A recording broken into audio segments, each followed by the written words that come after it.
Magandang umaga, mga kaliga. Ito na naman po ang inyong best friend, Jeff Gagalak ng Library Game Farm. Andito na naman tayo sa makabuluhang talakayan, dito lang sa Chicken Talk. Ngayong araw na ito ay ang pag-uusapan po natin ay akmang-akma sa panahon dahil breeding season na po. So, sa pagpa-priming or yung paghahanda ng mga inahin or breeding materials, dapat akma din po doon sa pangangailangan ng katawan nila. Hindi po tayo pwedeng magbigay ng ibinibigay natin sa panlaban or sa ibang age, kagaya ng sisiw, hindi po pwede ibigay sa mga inahin. Kailangan po, ang patukanan nila ay breeder pellets. At puro po, huwag nyo na pong haluan. Kasi yung pong breeder pellets, yan po'y mga professional pong gumawa niyan at yan po'y timpladong-timplado na para sa pangangailangan ng inahin na nangingitlog or pinapalahi. So, umpisahan po natin yung pagbibigay ng suplemento. At dapat po ang suplemento ayon sa pangangailangan nila.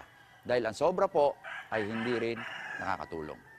2 months ago or 1 month ago, napatukan na natin sila ng breeder pellets. Diyan, maglugon sila kung maglulugon. Yung hindi maglulugon, magagamit natin at iitlog yun. At siyempre, kailangan nga nila ng suplemento. Dahil mangangailangan sila ng sigla, ganang kumain, kailangan po magbigay tayo ng B-complex. B-complex with SIPO. 0.5 ml po yun. Ituturok natin sa pitso. At magbibigay din po tayo ng vitamin A, D, E. Dahil ito pong vitamin A, D, E, ito po yung tutulong doon sa kakulangan nila ng sikat ng araw. Dahil breeding season, kukulong na natin. So wala ng sikat ng araw. Yung vitamin A and D3, yan po yung tutulong sa kakulangan ng nakukuhang bitamina sa sikat ng araw. At yun naman pong vitamin E, ay pampaganda po ng balahibo nila yan, pampaganda ng kanilang pangkabuuan na anyo. So sumisigla, kumbaga sa madaling salita po ay blooming. Okay, pagkalipas po ng 1 linggo, ay bibigyan po natin sila ng panggawa ng egg white at egg yolk. Sa pamamagitan po ng pagbibigay ng electrolytes with amino acid, ay hindi po sila kukulangin panggawa ng egg white at ng kanilang egg yolk. Sa pagpapalahi po, gustong-gusto po natin yung mga inahin natin or pulet ay maganda yung pangingitlog or maraming itlog. Doon naman po sa ating broodcock, ang gusto po natin ay maraming may similya.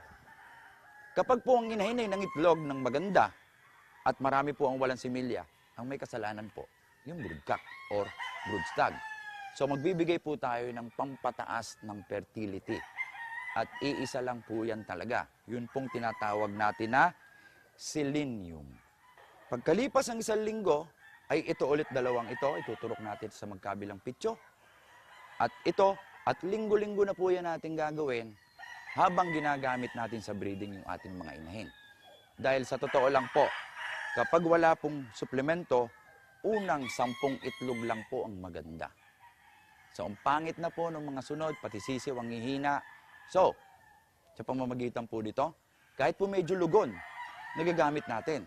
At kahit po umitlog na ng marami, maganda pa rin po yung sisiw dahil hindi po sila nagkukulang sa pangangailangan nila. Ugaliin din po nating magbigay ng probiotics. Napakahalaga po ng probiotics dahil yun pong ipinapatukan natin sa kanila. Kung naka-probiotics po sila, talaga pong na-absorb ng katawan. Kung mapapansin nyo nga po, liliit ng ipot. At ibig sabihin lang po niyan, na-absorb nung katawan yung ipinatuka mo. Konti lang patuka, ganda na ng manok.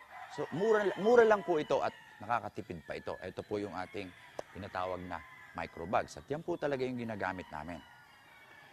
Meron po mga kaso na yung broodcock ayaw sumampa.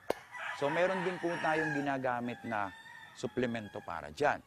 Ito naman po sa tandang lang. Kasi po, ito pong tinatawag natin na endurance.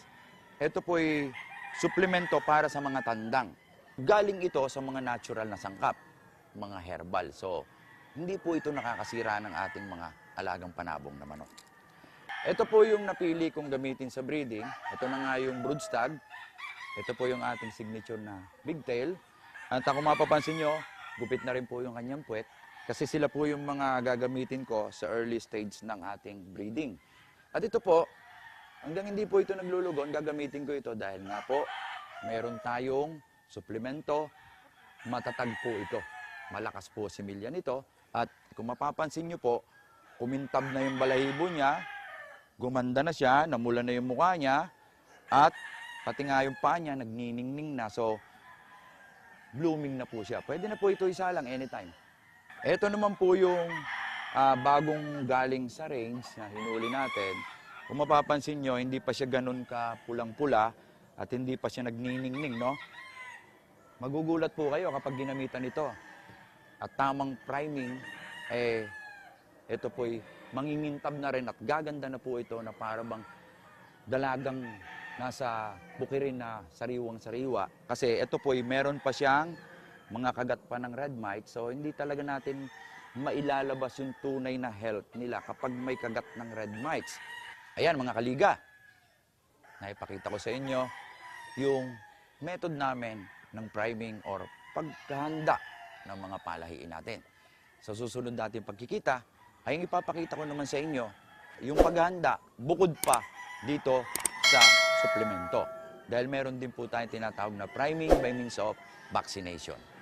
Ito pong lahat ng ito ay makikita nyo, masasaksihan nyo at gagawin nyo ng aktual dito sa workshop na ginaganap namin dito sa farm natin, sa Livewire Game Farm.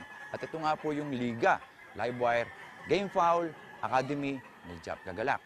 At muli, ito po ang inyong lingkod, Jap Gagalak ng Livewire Game Farm.